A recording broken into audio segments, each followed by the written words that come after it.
오늘 우리가 특강한다고 우리 공분 교수님이 일부러 그러셨는지. 자, 상가 건물 임대차 해가지고 가나 다라 판례 있잖아요. 이 판례는 좀 중요해요. 중요한데 출제 가능성이 뭐 100%입니다. 100%. 안 나오면 제가 손에다가 장을 지지도록 하겠습니다. 자, 이건 뭐 어떤 문제냐면 첫 번째 문제 이런 겁니다. 자, 상가 임차인이 계약갱신을 요구하려면 만료 전 6월부터 1월 사이에 계약갱신을 요구해야 되죠. 그죠? 그 다음에 또 문제가 뭐냐면 만료 전 6월부터 1월 사이에 별 의사표시가 없었다면 자동으로 뭐가 돼요? 갱신되는데 이걸 우리가 또 뭐죠? 법정갱신이라고 하죠. 첫 번째 문제는 5년을 초과하지 못한다는 규정은 법정갱신은 적용되지 않습니다. 다시 말하면 계약갱신을 요구해서 갱신되는 경우에만 몇 년이요? 5년을 초과하지 못하는 거고요. 별말 없었다는 이유로 자동으로 갱신되는 경우에는 굳이 5년의 제한이 없다. 이게 뭐죠? 가번 판례고. 그 다음에 나번 판례 이런 문제입니다. 자, 집주인이요 6월부터 1월 사이에 나가라 그러면 법정갱신이 안 되잖아요. 그죠? 그래서 임대인이 나가라고 통지를 했어요. 이렇게 통지를 했고 그리고 나서 임차인이 계약 갱신을 요구했어요.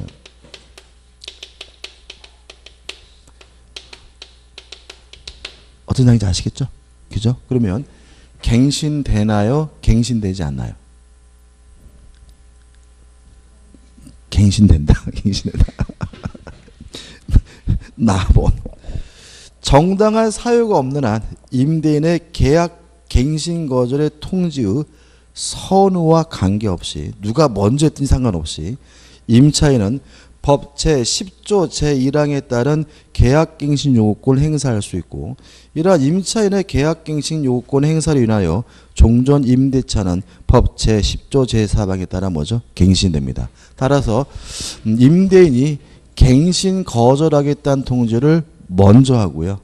임차인이 계약갱신 요구를 나중에 했다 하더라도 당연히 뭐가 돼요? 갱신이 됩니다. 그죠? 갱신돼요. 그 다음에 또 하는 문제는 자, 우리가 상가 건물의 경우에도 이제는 증액의 경우에는 몇 %를 초과하지 못하죠? 100분의 5 해가지고 맞죠? 5%를 초과하지 못하고 1년에 한 번씩 뺏기 못하거든요. 근데 문제는 요 증액은 계약 기간 중 일방적으로 증액하는 경우에만 5%를 초과하지 못하고요. 만약에 재계약을 하면서 증액하는 경우에는 무제한이죠. 그죠? 무제한. 그러면 여기서 계약갱신 요구에 따라서 갱신이 됐다면 이거는 계약기간 중인 거예요. 따라서 증액하더라도 몇 %를 초과하지 못해요? 5%를 초과하지 못하거든요. 그래서 임대인이 뭘 요구할 거냐면 계약서를 다시 쓰자고 요구했어요. 그래가지고 뭐 했냐면 재계약을 하는 형태를 취한 거죠. 다시 한번요. 계약갱신을 요구해서 갱신이 되면 이 임대차는 계약 기간 중인 겁니다. 늘어난 거니까. 따라서 증액의 경우에는 몇 %를 넘지 못해요? 5%를 넘지 못하는데 재계약할 때는 뭐죠? 무제한이니까 임대인이 재계약해달라고 요구해서 계약서를 다시 썼어요. 어떻게 볼 것인가 문제. 답은 임차인이 계약갱신 요구권을 행사한 이후 임차인과 임대인이 종전 임대차 기간이 만료할 무렵 신규 임대차 계약의 형식을 취한 경우입니다. 어떤 상황인지 아시겠죠? 경우에도 그것이 임차인의 계약갱신 요구권 행사에 따른 갱신의 실질을 갖는다고 평가되는 한 이를 두고 종전 임대차에 관한 재계약으로 볼 것은 아닙니다. 이해되시죠? 그러면 증액의 경우에 몇 %를 넘으면 안 되죠? 5%를 넘으면 안 되는 거죠. 따라서 라번 법 제11조 1행에 따른 증액 비용을 초과하여 지급하기로 하는 차임에 관한 약정은 증액비를 초과하는 범위 내에서는 무효이고 임차인은 초과 지급된 차임에 대하여 부당이득으로 반환을 뭐 할 수 있어요? 구할 수가 있다라는 판례입니다. 이해되시죠? 그죠? 꼭 기억해 두시고 이번에 그 궁전족발 사건 때문에 궁전족발 그죠? 이것도 비싸잖아요. 그죠? 망치를 찍고 막 그런 사건 때문에 출제율이 대단히 높으니까 요 가부터 라까지 꼭 연결해서 꼭 확실하게 내 것으로 만드셨으면 좋겠어요. 궁정족발하고는 상관없죠. 왜냐면 그거는 계약이 종료가 됐으니까. 이미 5년이 지났으니까. 그래도 그런 것들이 사회적으로 이슈가 되면 여기에서 이제 시험 문제를 어떻게 낼 가능성이 대단히 높고 판례가 출제될 가능성이 많다 이런 얘기인 거죠. 그죠? 자 이제 집합건물법입니다.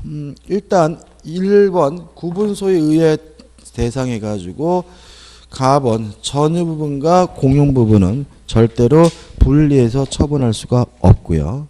문제가 되는 것은 이제 나번인데 만약에 공용 부분을 분리해서 처분하려고 해요. 그러면 최소한 기본적으로 구조상 이용상 독립성이 있어야 돼. 나번 볼까요?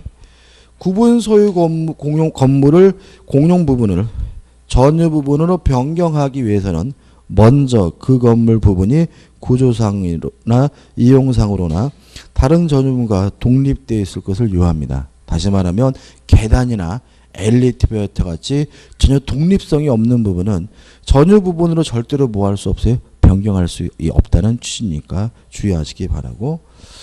그 다음에 이제 답변해 가지고 나와 있는데 이거는 그냥 재미로 말씀을 드리는 건데 상가 건물이 집합 건물인 경우도 있죠. 이때는 가끔 어떤 게 있냐면 업종을 제한하는 경우가 있어요. 그래서 업종 준수 의무가 있습니다. 예를 들어 가지고 상가 건물이 있는데 이게 만약에 쇼핑센터인데 집합 건물이란 말이죠. 근데 이제 요 사람이 생각해 보니까 이 동네에는 뭐죠? 보신탕집이 없단 말이죠. 그래서 보신탕집 하면 어떻게 해요? 짭짤하게 싶어서 보신탕집을 하고 싶은데 규약으로 우리 상가에서는 보신탕집을 못한다라고 뭐가 돼 있어요? 금지가 돼 있다면 하면 안 되는 거예요. 업종 준수무가 있기 때문에. 근데도 불구하고 만약에 보신탕집을 했잖아요.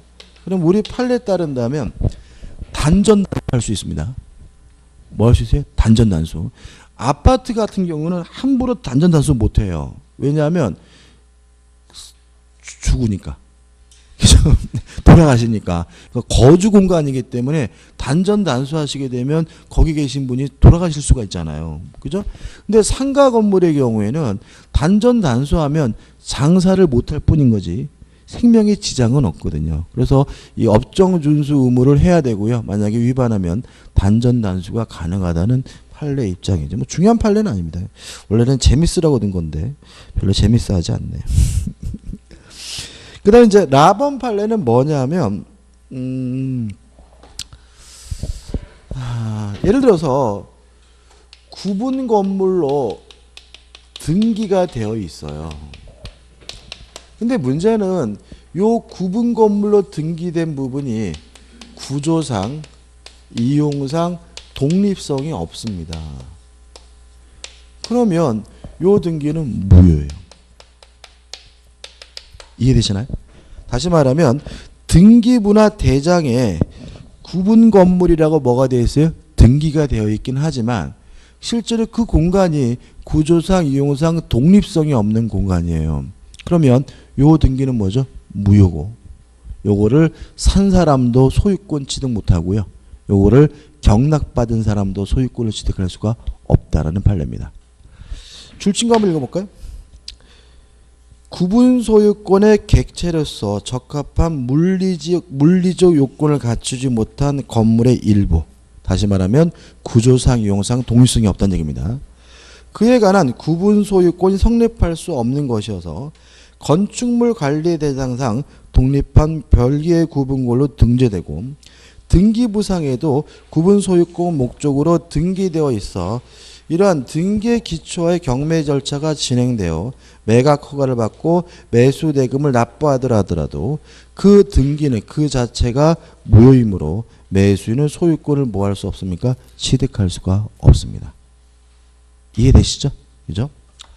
그 다음에 마법 판례 신문에 시험에 몇 번 나왔죠. 자, 집합 건물이 되려면 전유 부분이 되려면 구분 소유권이 성립되려면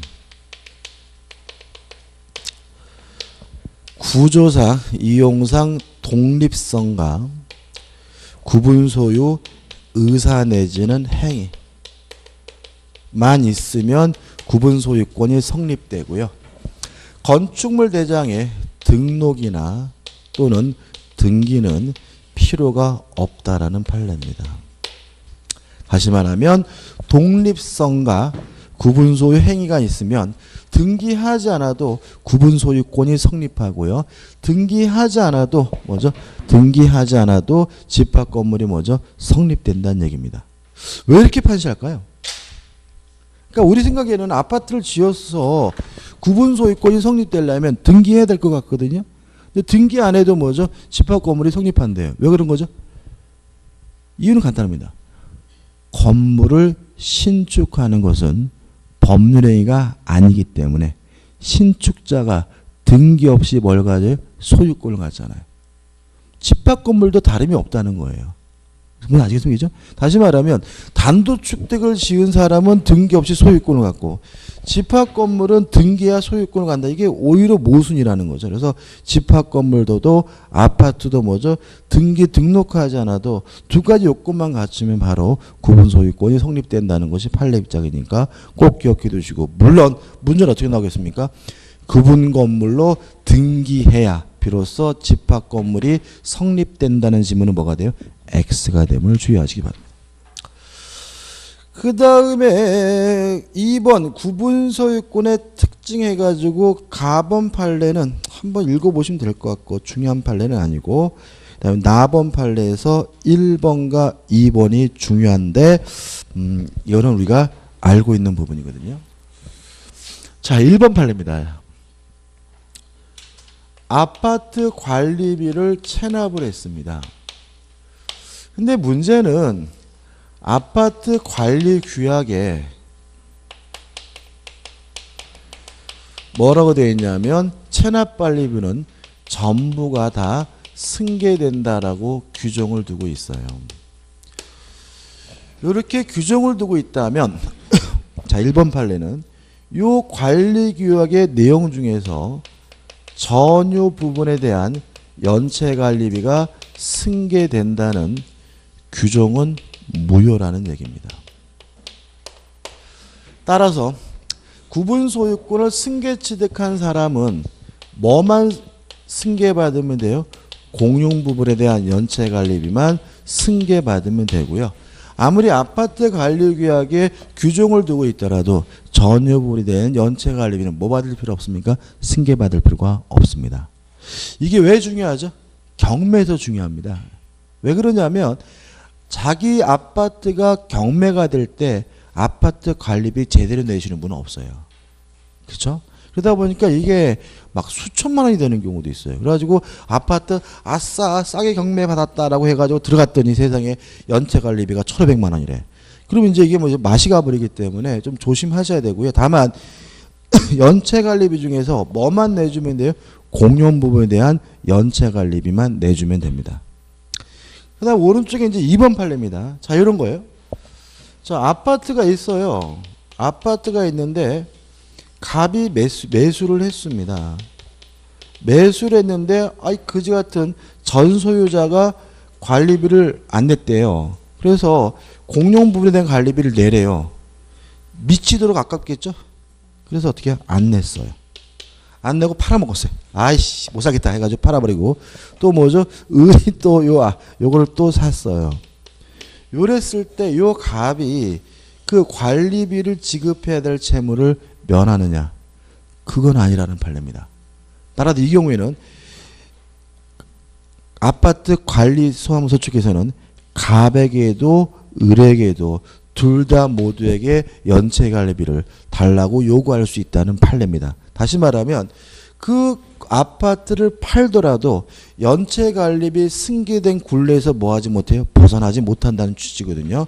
그래서 동그라미 2번을 위에서부터 볼까요? 하나, 둘, 셋, 넷, 다섯, 여섯, 일곱, 여덟 번째 줄 보시면 현재 구분소유권을 보유하고 있는 최종 특별승계인뿐만 아니라 그 이전에 구분소유자들도 구분소유권의 보유 여부와 상관없이 공용부분에 대한 종종 구분소유자들의 체납관리비 채무를 뭐합니까? 부담합니다. 따라서 병은, 을은, 갑의 이 아파트를 팔고 소유권을 상실했다 하더라도 여전히 공용부분에 대한 체납관리비를 뭐죠? 부담하게 되고요.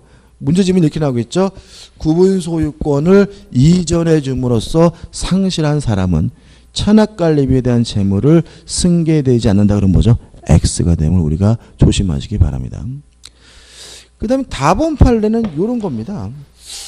우리가 보통 이제 그 아파트를 이렇게 건설을 하면 도면을 여러 개 만들죠. 사업 승인 받을 때 도면 만들고요. 그 다음에 또 착공할 때 도면을 만들고요. 그리고 나서 마지막에 준공 떨어질 때 뭐죠? 조면을 만들고 막 이런단 말이죠. 근데 문제는 사업 승인할 때는 완전히 그 아파트가 막 삐까뻔쩍한 거예요. 뭐 수영장도 있고 뭐 테니스장이 뭐 10개 막 이렇게 막 해가지고 뭐죠? 사업 승인 받아놓고 그러면 이제 분양하겠죠, 그죠? 분양되니까 이제 뭐죠? 착공할 때 보니까 싹 없어지고 수영장만 남았어요. 그러고 나서 이제 어떻게 건설이 됐는데 준공하고 끝나고 나서 보니까 이제 아예 수영장이 없어요. 이랬을 때 아파트 분양을 받은 사람들이 아파트에 하자가 있다는 이유로 수영장 만들어 달라, 테니스장 만들어 달라 요구할 수 있느냐 없느냐 문제인데 없다는 판례입니다. 우리 판례는 하자가 있는지 없는지는 요 준공 도면을 기준으로 한다는 겁니다. 따라서 준공 도면에 부합하게 지어졌다면 사업 승인 도면이나 착공 도면과 내용이 달라졌다 하더라도 하자 담보채 물을 수가 없다라고 판시하고 있고요. 이유는 뻔하죠, 뭐죠? 건설회사가 대기업이라서 그렇죠, 그죠? 그래서 보시면 아파트에 하자가 발생했는지는 원칙적으로 준공 도면을 기준으로 판단함이 타당하다. 따라서 아파트가 사업 승인 도면이나 착공 도면과 달리 시공되었더라도 준공 도면에 따라 시공되었다면 특별한 사정이 없는 이를 하자라고 볼 수는 없다라는 게 판례 입장이니까 주의하시기 바랍니다. 그 다음에 대지 사용권 해가지고 가범 판례 한번 보시면 될 것 같고, 그 다음에 나범 판례 가지고 넘겨보시면 복잡하게 나와 있는데 이거 아까 설명드렸어요. 아까 제가 어떻게 설명드렸냐면 전유 부분만 등기가 되고 대지 사용권은 등기가 안 됐는데 아파트를 팔고 나중에 대지권 등기가 나길래 따로 팔아먹었다. 따로 팔아먹는 건 뭐죠? 무효다. 왜냐하면 대지 사용권과 전유 부분은 뭐죠? 일체성을 띠기 때문에 그렇습니다. 그 다음에 다번 판례는 당연한 겁니다. 한번 쭉 읽어보시면 될 것 같은데 설명드릴까 말까 고민인데 별로 중요한 건 아닌 것 같습니다. 한번 읽어보시기 바라고. 그 다음에 이제 라번 판례가 좀 중요해졌어요. 라번 판례가. 저는 이 판례가 라번이 장유도 판례인데 좀 이해가 좀 안 돼요. 자, 이게 어쩌면 이런 겁니다. 아파트가 이렇게 있어요. 아파트가 예를 들어서 뭐 하나, 둘, 셋, 넷 4층짜리 아파트였다. 그러면 대지 사용권은 요 사람들이 뭐죠? 공유하고 있는 거잖아요. 그죠? 근데 이거를 증축을 했어요. 요새 뭐죠? 그 위로 증축하는 거 가능하잖아요. 그죠? 그래가지고 아파트를 여기 이렇게 올려가지고 5층부터 10층까지 올렸단 말이죠. 요랬을 때 요 사람들은 대지 사용권을 가질 수 없다는 판례입니다. 다시 말하면 요 대지권은 기존의 구분 소유권자에게 인정되는 대지권인 거고요. 요 증축된 부분의 대지 사용권자에게는 이 토지에 대해서 뭘 인정할 수 없냐면 대지 사용권 인정할 수가 없다는 판례입니다. 좀 신기하죠, 그죠? 그래서 만약에 요 증축된 부분을 사는 사람도 있을 거 아니겠죠? 이 사람들이 만약에 대지 사용권을 취득하려면 처음부터 규약으로 따로 어떻게 해요? 정해야지만 대지 사용권을 취득할 수 있다는 판례예요. 그래서 창의적이지 않기 때문에 좀 중요한데, 그래서 결론문 보시면 라를 기준으로 밑으로 하나, 둘, 셋, 네 번째입니다. 그러므로 구분 소유권 이미 성립한 집합 건물이 증축되어 새로운 전유 부분이 생긴 경우에는, 이해되시죠? 동상이죠?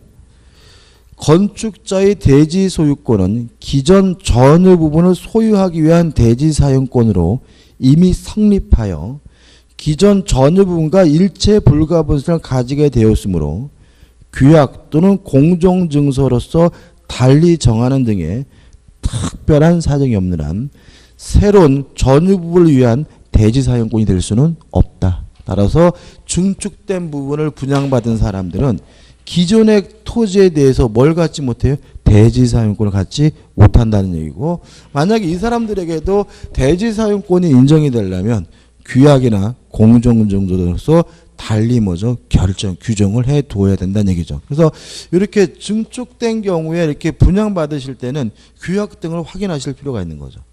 만약에 확인 안 했다가 대지권이 인정되지 않는 건물이면 이거 뭐 재산권 행사를 제대로 못하기 때문에 큰 손해 볼 수 있으니까 조심하시기 바랍니다. 그 다음에 재건축과 복구인데 특별한 건 없습니다. 가번 하나의 단지를 여러 동을 한꺼번에 뭐죠?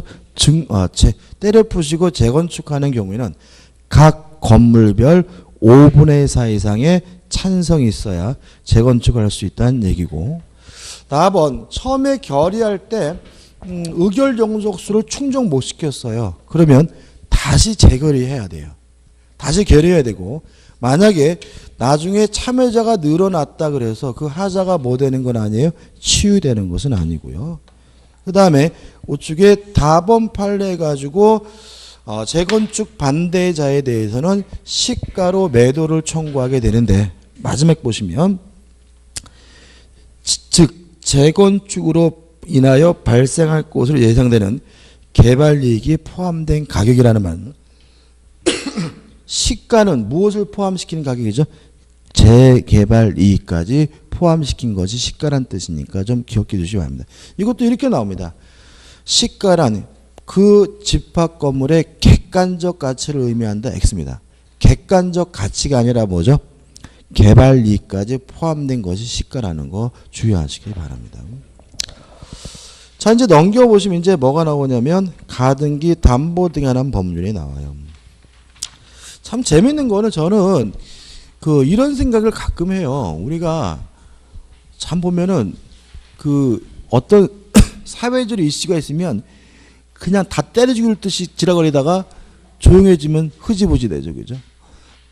최근에는 미투죠. 미투기죠. 미투 해가지고 그냥 난리가 나고 그냥 남자들은 그냥 무슨 다 성추행범인 것 같고, 그래서 저는 막 전철 탈 때 저는 손을 어디에 들지 모르겠어. 그냥. 그죠? 남자분들. 그죠? 그래가지고 주머니에 이렇게 넣든지 아니면 꼭 뭘 잡든지 그래야지 괜히 이러고 있다가 뭐 이렇게 또 걸적거리다가 또 닫기라다 하면 이럴까봐 무서워가지고 그래가지고 그러니까는 괜히 그러고 나서 그래가지고 누구 이렇게 멤버 이렇게 하고 나서 밑에 문제 해결된 것도 아니잖아요.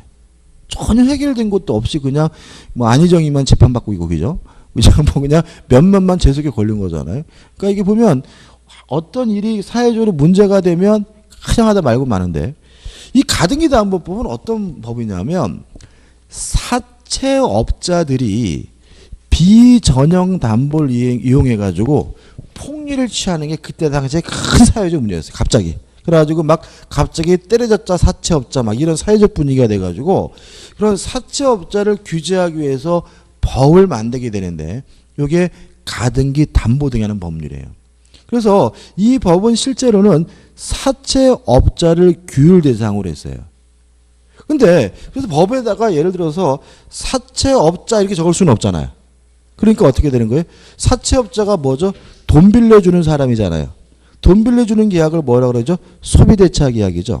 그래서 나번 가등기 담보 등에 관한 법률은 차용물의 반환에 가름하여 다른 재산권을 이전할 것을 예약한 경우에 적용된다는 말은 소비대차 계약으로부터 발생한 채권에 대해서만 적용된다는 얘기입니다. 다른 원인으로 발생한 채권에 대해서는 가등기 담보법이 적용되지 않아요. 따라서 매매 대금 채권을 담보하기 위하여 가등기를 한 경우에는 위 법률은 뭐죠? 적용되지 않습니다. 다시 한번요. 가등기 담보법은 사채업자를 대상으로 했기 때문에 빌려준 돈, 소비대차 계약으로부터 발생한 채권에 대해서만 적용됩니다. 따라서 매매대금 채권에 대해서는 가담법이 적용되지 않습니다. 두 번째 문제는 사채업자들이 뭘 취했었다고요? 폭리를 취했었다 그랬죠? 그죠? 폭리. 그러면 목적물의 가액이 채권액보다 더 커야 폭리를 취하겠죠? 빌려준 돈은 1억이고 가등기 담보로 잡은 물건은 8천만 원이에요. 그러면 얘가 돈 못 받았다고 이 8천만 원짜리 먹더라도 폭리일 수는 없잖아요. 그렇지 않습니까? 빌려준 돈이 1억이고 담보 잡은 물건이 2억. 이쯤 돼야 이걸 먹으면 뭐가 돼요? 폭리가 되는 거잖아요. 그죠? 그래서 첫 번째 판례입니다. 목적물의 가액보다 채권액이 더 커야 가담법이 적용됩니다. 읽어보진 알 건데 다시 한번요. 채권액보다 뭐가 더 커야 됩니까? 목적물의 가액이 더 커야 비로소 가담법이 적용된다는 것이 우리 판례 입장이고요. 그 다음에 다번 판례는 어려운 건 아니고요. 가등기 담보냐 청구권 보존의 가등기냐 어떻게 구분할 것인가 실질적으로 판단합니다. 명칭 가지고 따지진 않아요. 명칭이 어떻게 되어 있든지 간에 담보 목적이라면 뭐가 되죠? 가등기 담보가 되어야 된다는 것이 우리 판례 입장입니다. 그 다음에 2번 가담법의 청산 방법 등에서 가 해가지고 이건 외우시면 되는데 처분 정산은 안 된다. 처분 정산은 안 되고 귀속 정산만 가능합니다. 다시 처분 정산이란 말이 뭐냐면 제3자에게 팔고 돈으로 나눠가는 거군요. 그건 안 됩니다. 가담법상 허용되지 않고요. 그 다음에 나범 판례가 나와 있는데 요거예요. 한번 생각해 보죠. 자, 갑이 소유하고 있는 부동산에요. 을 앞으로 가등기 담보가 설정이 되어 있고요. 그러고 나서 병 앞으로 저당권이 설정되어 있었어요. 이런 상태에서 만약에 저당권자가 경매라면 모든 저당권은 무조건 소멸된다는 원칙에 따라서 저당권도 소멸되고 가등기도 뭐가 돼야 돼요? 소멸이 돼야 됩니다. 동의하시죠? 근데 이게 만약에 그냥 가등기라고 돼 있었어요. 이게 만약에 청구권 보존의 가등기라면 최우선순위 저당권보다 선순위면 이 가등기는 뭐 되지 않아요? 소멸되지 않아요. 동의하시나요? 그죠? 그래서 이 가등기라고 되어 있는 바람에 소멸되지 않고 남아있는 상태여서 나중에 가등기에 기한 정합으로 뭐가 이루어졌냐면 본등기가 이루어졌거든요. 경매가 이루어지고 나서. 근데 잘 보니까 이게 청구권 보존의 가등기가 아니라 가등기 담보라는 사실이 밝혀졌어요. 그러면 다 무효다. 이런 판례입니다. 왜냐하면 경매가 이루어지면 가등기 담보도 무조건 뭐가 돼야 돼요? 소멸돼야 되니까. 경매가 됐는데 가등기 담보가 말소되지 않고 남아 있었다면 요 등기는 뭐죠? 무효인 것이고요. 따라서 요 가등기를 기반으로 해서 을 앞으로 뭐가요? 본등기가 이루어졌다면 본등기도 뭐죠? 무효이기 때문에 을은 뭘 취득하지 못합니까? 소유권을 취득하지는 못합니다. 읽어보려고 하면 또 복잡한데 다시 한번 말씀드릴게요. 경매가 이루어지게 되면 모든 저당권 무조건 소멸된다는 원칙에 따라서 가등기 담보권도 뭐가 돼야 됩니까? 소멸이 돼야 됩니다. 만약에 소멸되지 않고 있는 상태에서 가등기 기한 본등기가 이루어졌다면 그 본등기도 뭐죠? 무효라는 판례입니다. 물론 출제 가능성은 충분히 있습니다. 그 다음에 우측의 다번 판례는 가등기 담보를 실행하려면 목적물의 가치를 평가해서 청산금을 계산해야 되는데 청산금을 계산할 때 목적물의 가치는 객관적으로 평가할 필요가 없고요. 주관적으로 임의적으로 평가해도 상관이 없고요. 또 채권자가 주관적 임의적으로 평가한 그 금액이 객관적 가치에 미달을 된다 하더라도 실행통지로서는 무효가 아니라 뭐죠? 유효라는 판례고요. 아주 시험에 잘 나오는 판례니까 꼭 한번 읽어보셔야 되고요. 그 다음에 이제 라범 판례인데 만약에 가등기 담보법을 위반했어요. 가등기 담보법을 위반하면 그 등기는 일단은 뭐죠? 무효입니다. 왜냐하면 가등기 담보법은 뭐죠? 가등기 담보법은 강행 규정이기 때문에요. 자, 그럼 생각해 보자고요.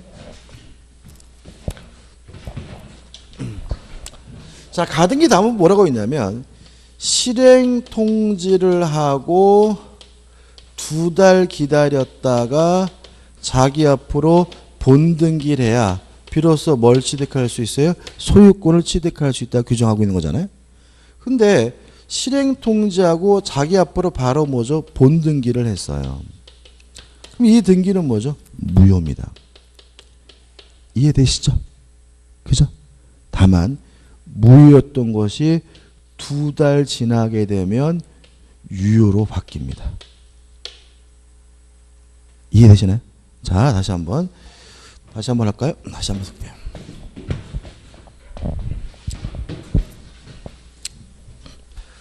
자, 실행 통지라고 바로 먹을 수는 없고요.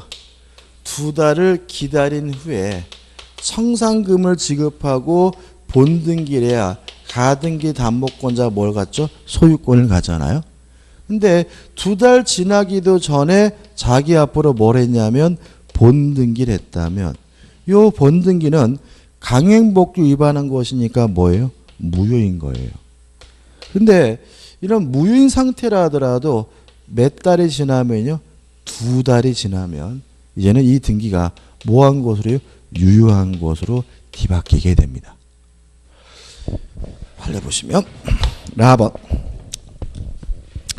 라를 기준으로 해가지고 밑으로 하나, 둘, 셋, 네 번째 줍니다.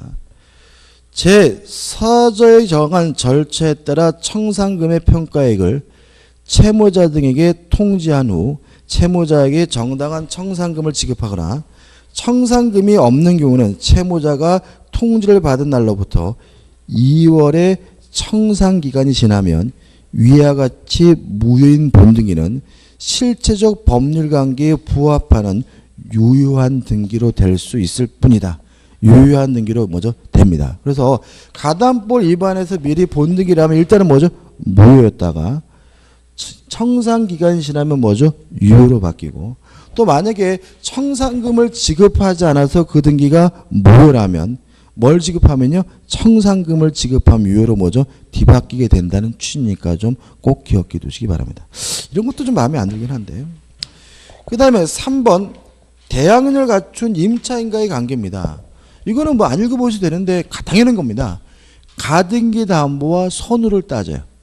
만약에 가등기 담보보다 먼저 대항 요건을 갖췄다면 주택 임차인은 보호받을 수 있지만 가등기 담보보다 늦게 대항 요건을 갖췄다면 주택 임차인은 뭐 받을 수 없죠? 보호받을 수가 없다. 그런 취지니까 한번 보시면 될 것 같고 그 다음에 넘겨보시면 기타 해가지고 가범 판례가 나와 있죠. 그죠? 가범 판례.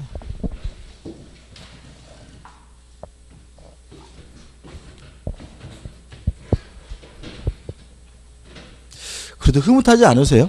다 끝나가니까. 자, 변제기가 지난 후에 변제기가 지났는데도 불구하고 돈을 안 갚으면 뭐 할 수 있죠? 실행 통지를 하고 실행 통지를 하고 2달이 지나면 뭐죠? 청산금을 지급하고 본등기를 하면 되는데 실행 통지를 할 때 청산금의 액수를 계산해야 되고요. 청산금의 액수를 계산할 때 목적물의 가액을 평가해야 되잖아요. 근데 아까 이런 말씀드렸죠. 이 목적물의 가액을 평가할 때 굳이 객관적 방법일 필요는 없고 주관적, 임의적으로 평가해도 뭐죠? 유효하고 이 평가된 금액이 객관적 가치에 미달되더라도 뭐죠? 유효하다. 이런 말씀을 드렸잖아요. 예를 들어서 이 부동산의 실제 가치는 예를 들어서 뭐 3억인데 이 미친놈이 2억이다라고 평가해서 통지를 했어요. 그래도 이것이 뭐죠? 유효하다는 얘기잖아요. 그죠? 그러면 채무자는 어떻게 해야 되냐 이거죠. 그럼 채무자는 그냥 주는데 돈 받아야 되느냐? 그건 아니고요.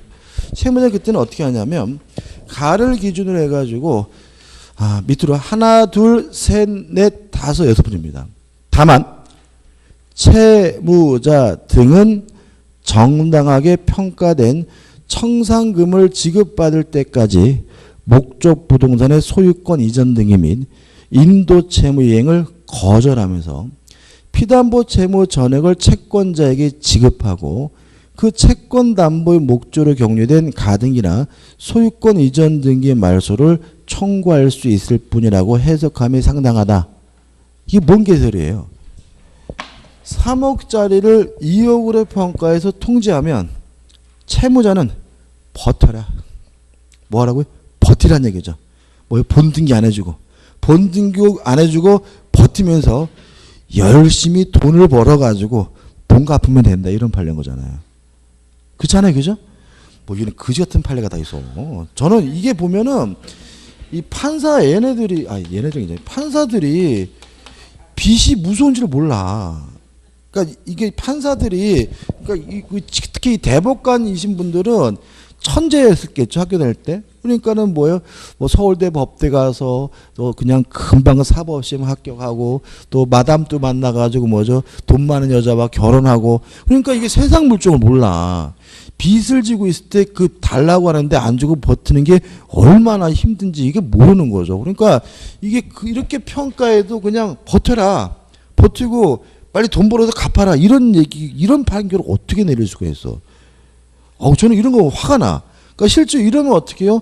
뭐 어떤 식으로 해야 돼요? 이거 객관적 가치 미달되면 시행통제 모두 다 이렇게 해줘야죠. 그래야 채무자가 보호가 되는데 그냥 객관적 가치 미달돼도 평가는 뭐죠? 유효다. 유효니까 뭐죠? 잘 버티다가 돈 갚아라. 이런 식의 판결을 어떻게 내릴 수가 있는지 가끔 보다 보면은 이 사람들이 지금 제정신인가 싶을 때가 가끔 있어요. 그 제 말이 맞지 않아요? 그죠? 이게 뭐야 이게. 그 다음에 나번 한번 보시면 될 것 같고 사용수익 문제니까 뭐 저당권을 바꿔 생각하시면 돼요. 다번도 마찬가지입니다. 그래서 우리가 항상 양도담보니 저당권이 나왔는데 뭔 소리인지 모르겠어요. 그럼 뭐로 바꿔서요? 저당권으로. 그럼 예를 들어가지고 양도담보가 설정됐을 때 누가 그 목적물을 사용수익하느냐? 그러면 뭐예요? 저당권자가 사용하는 것은 아니니까 양도담보권자는 뭐가요? 사용수익권이 없겠구나. 이렇게 생각하시면 되는 거라 이 말이죠. 그렇죠? 그 다음에 라범 판례가 나와 있는데 이것도 뭐 큰 의미는 없습니다. 한번 쭉 보시면 될 것 같아요. 보기 싫으면 안 보셔도 될 것 같네요. 그 다음에 우측에 부동산 실권리자 명의등기가 나온 문제입니다. 일단 유효한 명의신탁하고 명의신탁 금지 나와 있죠. 2번 판례는 보지 마세요. 제가 이거를 막 넣을 때는 이것까지 냈지 않을까 했는데 너무 지났죠. 너무 지나치고 보지 않으셔도 되고 1번 판례만 생각해 보자고요. 자, 갑과 을이 만나가지고요. 명의신탁 약정을 하고 그 약정에 의해서 갑에서 을로 뭘 해놨냐면 이전 등기를 해줬어요. 근데 둘이 어떤 사이냐면 연인이에요. 그렇고 그런 사이예요. 그래도 명의신탁은 뭐죠? 무효입니다. 이해되시죠? 그죠? 근데 둘이 사귀다가 드디어 뭐 했어요? 혼인을 했어요. 결혼하면 요때부터는 명의신탁이 뭐로 바뀌냐면 유효로 바뀝니다. 무슨 말 아시겠죠? 왜냐하면 세금 포탈 등의 불법한 목적이 없다면 부부간의 명의신탁은 유효해요. 따라서 혼인하기 전에 명의신탁을 했다면 혼인하게 되면 명의신탁이 그때부터 뭐하게 돼요? 유효가 되는데 조심할 것은 뭐하진 않아요? 소급하진 않아요. 소급하진 않고 혼인한 때부터 뭐예요? 유효해요. 근데 둘이 뭐예요? 이혼했어요. 그래도 계속 유효입니다. 둘이 사별했어요. 배우자가 뭐죠? 사망했어요. 그래도 계속 뭐죠? 유효입니다. 급할래요, 이게. 가와 나가. 그죠? 다시 한번 연인이었다가 혼인하면 그때부터 명의신탁은 뭐죠? 유효하고 둘이 이혼하더라도 계속 뭐죠? 유효가 되고요. 사망하더라도 계속 뭐죠? 유효가 됩니다. 다시 말하면 혼인했다가 혼인관계가 해소가 됐다고 해서 다시 유효가 뭐로 바뀌는 건 아니에요? 무효로 바뀌는 것은 아님을 주의하시기 바랍니다. 그렇죠? 처음에는 무효였다가 결혼하면 뭐죠? 유효로 바뀌는데 둘이 이혼하거나 사별하더라도 그 유효는 계속 뭐죠? 유지가 된다. 끝입니다.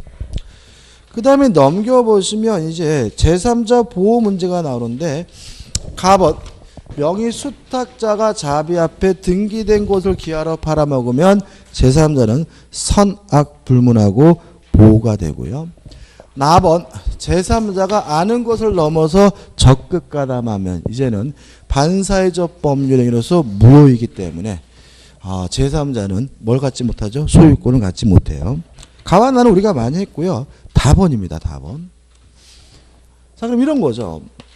갑이 을과 만나서 명의신탁 약정을 하고 갑이 을에게 이전 등기를 해줬더니 명의수탁자인 을이 자기 앞에 등기된 곳을 기하로 병한테 팔아먹고 병한테 이전 등기를 해주면 요 병은 선악불문하고 뭘 가져요? 소유권을 가지니까 갑은 병에게 말소해달라고 뭐 할 수 없어요? 청구할 수가 없는 거죠. 동의하시죠? 그죠? 근데요, 다시 병에서 을로 소유권이 회복이 됐어요. 누구한테요? 을로. 요랬을 때 갑이 을에게 말소나 이전 등기해달라고 청구할 수 있는가? 없다라는 판례입니다. 이거는. 비슷한 게 뭐였죠? 등기는 갑이 하고 있고 점유는 누가 하고 있어요? 을이 하고 있는데 20년이 지난 후에 갑에서 병으로 소유권이 넘어가면 병은 선악불문하고 소유권을 가지니까 을은 병한테 등기를 청구할 수가 없었는데 어떤 이유로 갑에게 소유권이 뭐가 돼요? 회복이 되면 을은 갑한테 등기를 청구할 수 있었잖아요. 그죠? 이건 아니에요. 이거는. 얘가 병이 선악불문하고 뭘 가져요? 소유권을 갖고요. 병에서 을로 소유권이 뭐가 되더라도 회복되더라도 갑은 을에게 이전 등기나 말소해달라고 청구할 수 없다는 거 마지막으로 꼭 기억해 두시기 바랍니다. 그래서 결론본 읽어보시면 밑에서부터 네 번째죠. 그 명의 수탁자가 을이죠.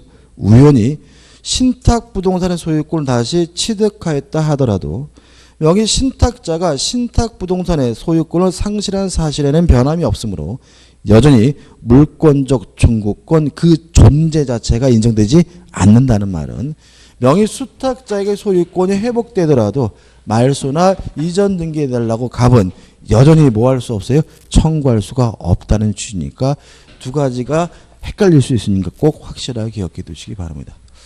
자, 여기까지입니다. 오늘 수고 많으셨습니다. 고맙습니다.